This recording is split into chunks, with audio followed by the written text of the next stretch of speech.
Spencer from YouTube says, it's not that we can compare notes with the angry hurt men, but we can also compare notes with the men who are the, quote, one-night stand type, and we see the double standard.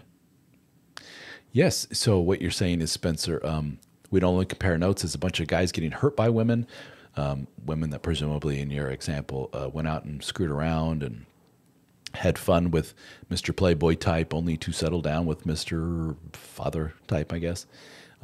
But you also hear from the Playboy type himself, and you get to hear the, so what are we talking about? The old yin and yang here, the old, the lover versus the provider. Again, this sounds like red meat for red pill types, for some of the stuff that kind of pushes towards more misogyny and other things, woman hating or type stuff. But like a lot of things that rub us the wrong way, don't just throw the baby out with the bathwater. There are nuggets of truth within some of that stuff. And one of those nuggets of truth is the old dichotomy between the lover and the provider. This person is for short-term, carnal, lustful, sex-focused fun. And this person is for more sedate, settle down, get comfortable, live the rest of my life type of thing. And it is very difficult to find a person that has both qualities and to marry the two together. Oftentimes we settle for one or the other. And by the way, this is not a gendered thing. It's just that maybe women are more apt to experience that than men. I'll explain. So, you have a guy who's Mr. Playboy. The dude you're talking about who does the one-night stands with women. So he's got a conga line of women. One woman after the other. Week after week. He just sees 3 a week, let's say 3 different women a week for years and years. One of those guys. Those guys exist. Not many of us out there. I say us. I'm not one of them, nor have I ever been. Not to that degree, that's for sure. Sounds exhausting. But they're out there. And then that guy, after experiencing all that easy fun with the easy women, says, this is nuts. All these women are crazy. All it's doing is causing chaos, drama. Enough's enough, time out. I want to find a really good gal to settle down with. And from the male's perspective, often what happens is they settle down, they find one, they have the honeymoon period of that relationship, so they're still able to maintain some semblance of that hypersexual behavior that they're used to with all these other gals, usually in like nightclub, bar settings and stuff like that. And then that dissipates, and that energy dissipates, that sexual energy with wife, and then he's left with this very comfortable, sedate, whatever relationship. And then he realizes, I kind of settled for this one. She's not Miss Sexy. She's not Miss Fun. She's not Miss all that other stuff I used to have over here with those gals in my previous years. I kind of miss that fun. I miss that excitement.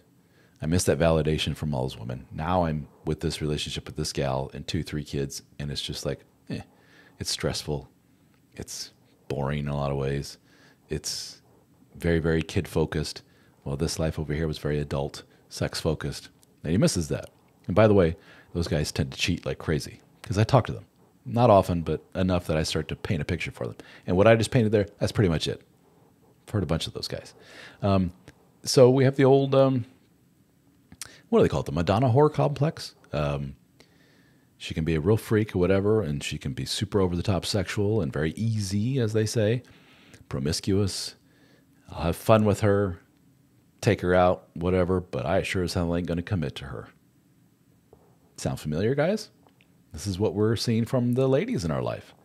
I guess you could say we as men recognize that that's a thing amongst the men in our life, but that's so few of us men that we don't even take that into account. But maybe it's way, way, way more common for the ladies over here, simply because they arguably have more easy sex available to them, I guess. Often illustrate the point that I used to illustrate is that I could stick my head out this office door here. I rent a little office space here in Plano, and say, hey, who here wants to have sex? And they will probably call the police or the security on me real quick, rightfully so. But if a gal did that, some other dude would probably poke his head out the door next to her and go, are you serious? Because, I got 10 minutes until my next meeting. Just different worlds.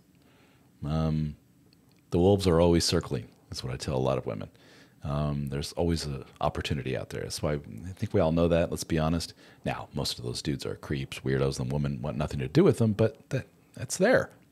We men, most of us don't live in that world at all. But you have to understand it's not necessarily a gendered thing.